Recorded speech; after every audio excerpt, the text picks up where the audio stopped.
Hello students, welcome to SSD Educational Classes and I am your friend Kashish Mehra and today we are going to study about class 8 Geography chapter number 3 Agriculture part 3 जहाँ पे already 2 video upload हो चुके हैं और यहाँ पर आप देख रहे हैं third topic that is major food crops. Already आप जानते हैं कि जब हम बात कर रहे हैं मेजर फूड क्रॉप की तो it will include wheat, mills, pulses, मेज एंड राइस। तो आइए इनको डिटेल में पढ़ते हैं। जब हम बात कर रहे हैं क्रॉप्स की then crops is mostly divided into two part that is fiber crops and beverage crop। तो जब बात कर रहे हैं फाइबर क्रॉप्स की it is divided into cotton and jute and beverage crops are tea and coffee. Let's see with tea wheat. हम सबसे पहले स्टार्ट करेंगे वीट के साथ। What are the uses it? Wheat is the second main food crop. Its husk is fed to animals. जो इसका बचा हुआ जो भी रहता है हस्क वो एनिमल को एज अ फॉडर की तरह यूज़ किया जाता है। लेकिन जब हम देखते हैं रिक्वायरमेंट कि जब हमको वीट ग्रो करना है तो जोग्राफिकल कंडीशन कैसी होनी चाहिए, तो तब हमें चाहिए लगता है we require moderate rainfall. It should be from 50 centimetre to 75 centimetre during growing season and bright sunshine at the time of harvest. तो हार्वेस्ट के समय हमें अच्छी खासी धूप की ज़रूरत होती है। It grow best in well drain loamy soil. तो सॉइल कैसी होनी चाहिए? It should B Lumi soil. It is mostly produced in USA, Canada, Argentina, Russia, India, and it is mostly grown in winter season. When we are talking about rice, it's a staple diet of people tropical and subtropical regions। जो लोग tropical area और सब tropical region में रहते हैं अधिकतर वो rice ही खाते हैं। और अगर मैं बात करती हूँ जोग्राफिकल रिक्वायरमेंट की तो राइस को ग्रो करने के लिए हाई टेम्परेचर जो कि 25 डिग्री सेल्सियस से ज़्यादा हाई होना चाहिए विथ हाई ह्यूमिडिटी की ज़रूरत होती है। हैवी रेनफॉल होनी चाहिए 100 सेंटीमीटर से 200 सेंटीमीटर तक and it grow best in aluminium clay soil which can regain water. Mostly rice are grown in China. It means China is the largest producer of rice, followed by India, Sri Lanka, Japan and Egypt. When we are talking about mills, इसको हम main course भी कहते हैं। जैसे अगर हम main course की बात करते हैं तो यहाँ पे जो ग्रेन है वो अधिकतर जवारी, बाजरी, रागी ये सब इंक्लूड करते हैं मिल्स में। It is used as the food as well as fodder, दोनों तरीके से यूज़ किया जाता है and it is grown in less fertility sandy soil. अगर हम रेनफॉल की बात करते हैं तो यहाँ पे रेनफॉल इतनी ज़्यादा ज़रूरत नहीं पड़ती है, मॉडरेट टेम्परेचर की ज़रूरत होती है। रेनफॉल में सिर्फ 30 टू 60 सेंटीमीटर 30 टू 60 सेंटीमीटर में ही आपके मिल्स ग्रो कर सकते हैं। It require less fertile and sandy soil, mainly grown in India, Nigeria, China and Niger. अधिकतर यहाँ पे ये लोग ये क्रॉप्स पाए जाते हैं। When we are talking about maize is also known as corn, मुक्का, भुट्टा, इन सब से नाम से जाना जाता है। अधिकतर आप देखेंगे अलग अलग कलरफुल वेराइटीज़ में आपको पूरे वर्ल्ड में भुट्टे को अलग अलग तरीके से यूज़ किया जाता है, मेज़ को यूज़ किया जाता है और इसको ग्रो करने के लिए moderate rainfall that is 50 centimetre से 100 सेंटीमीटर की रेनफॉल लगती है। और अगर हम टेम्परेचर की बात करते हैं तो 21 डिग्री सेल्सियस से 27 डिग्री सेल्सियस तक का टेम्परेचर लगता है। It require lots of sunshine during growth, मतलब अच्छी खासी धूप लगेगी इसको ग्रो करने के लिए। It need well drain fertile alluvial soil and it is mostly grown in North America, Brazil, China, Russia, Canada, India and Mexico. Now it's about cotton. Cotton is used to produce cloth, क्योंकि cotton के जो flowers रहते हैं, जो seeds रहते हैं वो cotton clothes वगैरह बनाने में, फाइबर बनाने में काम आते हैं। So it is the major raw material for cotton textile industry. If you are talking about geographical requirement, it require high temperature more than 21 degree Celsius. Rainfall भी अच्छी खासी चाहिए यहाँ पे, that is from 50 centimeter to 100 centimeter.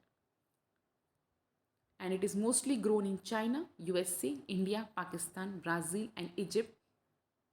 And in India, it is mainly grown in Maharashtra and Gujarat. So let's talk about jute. इसको हम golden fibre भी कहते हैं और अधिकतर अगर आप मार्केट में देखेंगे तो इसका गिनी बैग्स और रोब्स, मैट्स ये सब बनाने में काम आते हैं। The fibre are also woven in curtains. अधिकतर कर्टन, चेयर, कारपेट इन सबको यूज़ किया जाता है, जूट से यूज़ बनाए जाते हैं। और जब मैं बात कर रही हूँ जोग्राफिकल रिक्वायरमेंट के लिए तब हमें किस चीज़ की ज़रूरत रहेगी? It is mostly grown in alluvial soil. Jute required 30 degree Celsius of higher temperature, heavy rainfall near about 170 to 200 centimetres, और इसका क्लाइमेटिक कंडीशन होनी चाहिए hot and humid. It is mostly grown in tropical areas. Jute is grown in mostly in India and Bangladesh. When we are talking about tea, it is a beverage grown and plantation. मतलब ये एक प्रकार का beverage है जो grow किया जाता है, जिनको प्लांटेशन किया जाता है. और अगर हम जोग्राफिकल एरिया की बात कर रहे हैं तो फॉस्ट फ्री कूल क्लाइमेट होना चाहिए. हैवी रेनफॉल चाहिए 150 डिग्री सेल्सियस 150 सेंटीमीटर से 200 सेंटीमीटर तक, और वो भी थ्रू आउट द ईयर.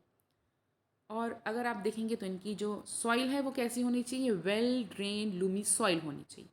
अधिकतर इसको ग्रो करने के लिए लार्ज नंबर्स ऑफ लेबर की ज़रूरत होती है, क्योंकि इनकी लीव्स को तोड़कर चाय बनाई जाती है. तो इसको सुखाना, तोड़ना और इन सब के प्रोसेस में काफ़ी हद तक हमें लेबर की ज़रूरत पड़ती है. Mostly teas is grown in Kenya, India, China, Sri Lanka. यहाँ पर अधिकतर टी का ग्रो या फिर ग्रोथ अगर हम देखते हैं सबसे ज़्यादा मात्रा में हम टी में पाए जाते हैं. इन इंडिया ऑल्सो अगर हम देखेंगे कि अगर हम इंडिया में ग्रोथ देखते हैं तो अधिकतर हम टी को आसाम में देखते हैं, तमिलनाडु, केरला और दार्जिलिंग में पाई जाती है. Let's talk about coffee. Coffee को ग्रो करने के लिए रिक्वायरमेंट कैसी रहती है, wet and warm climate.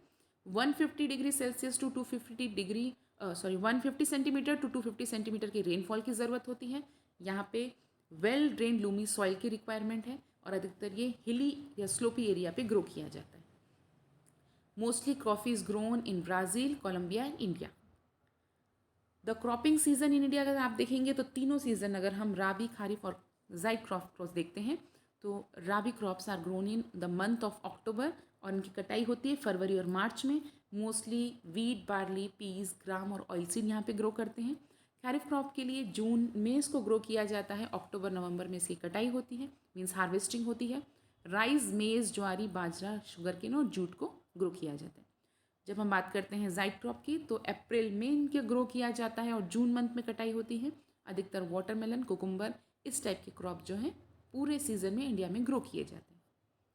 The government ने कई मॉडर्न टेक्नोलॉजीज़ को यूज़ किया है, जैसे हाई यील्डिंग HYV सीड्स को, फर्टिलाइज़र, मैकेनाइजेशंस, इम्प्रूव्ड इरिगेशन टेक्निक्स को यूज़ किया है, इंटेंसिव फार्मिंग को यूज़ किया है ताकि अच्छे से अच्छा ग्रोथ कंट्री में हो सके. और जब हम बात करते हैं फूड सिक्योरिटी की तो यहाँ पर एक फूड सिक्योरिटी का मतलब क्या होता है, सरकार मीन्स गवर्नमेंट पूरे इंडिया में इतना क्रॉप ग्रो करती है ताकि कभी भी क्रॉप के लिए हमें किसी कंट्रीज़ के सामने हाथ ना फैलाना पड़े. इसका मतलब हमें किसी की भी मदद की ज़रूरत नहीं है. हमारी कंट्री में इनफ लैंड है, इनफ मात्रा में फर्टिलाइज़र्स हैं, पेस्टिसाइड्स हैं, और अगर हमने सही तरीके से प्लानिंग की तो फूड सिक्योरिटी के मामले में इंडिया जो है वो बहुत अच्छे लेवल पे चलते हैं. Let's take a last topic that is agriculture in India and USA. जब हम बात करते हैं एग्रीकल्चर इन इंडिया तो साइज़ अधिकतर हम देखते हैं स्मॉल फार्म होते हैं लगभग 1.5 हेक्टर के आसपास.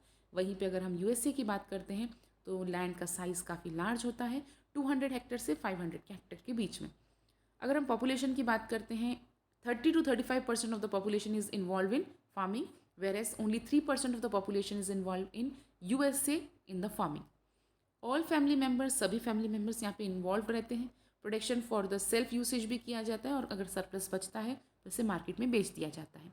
हालांकि अगर हम USA में बात करते हैं about 40% of the land in USA are used for agriculture for some form including livestock grazing.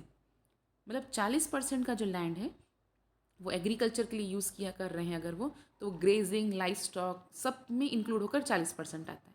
और extensive types of farming is practice where yield are एकड़ in but low the yield as per the worker is. तो जितना Hector वो लोग जितना ज़मीन का use करते हैं USA में, उसके हिसाब से अगर हम देखें तो हम कई गुना कम यूज़ करके भी हायर प्रोडक्शन करते हैं इंडिया में. तो ये था difference between India and USA in the agriculture sector. Hope है स्टूडेंट्स आपका हमारे पूरे तीनों वीडियो अच्छे से समझ में आए होंगे. और अगर आपको पसंद आया है वीडियो तो इस चैनल को लाइक कीजिए, सब्सक्राइब कीजिए, जितना हो सके वीडियोस को शेयर कीजिए और बने रहिए हमारे साथ हमारे नेक्स्ट चैप्टर के साथ जो जल्दी हमारे इस चैनल पे आने वाला है. Thank you for watching the video.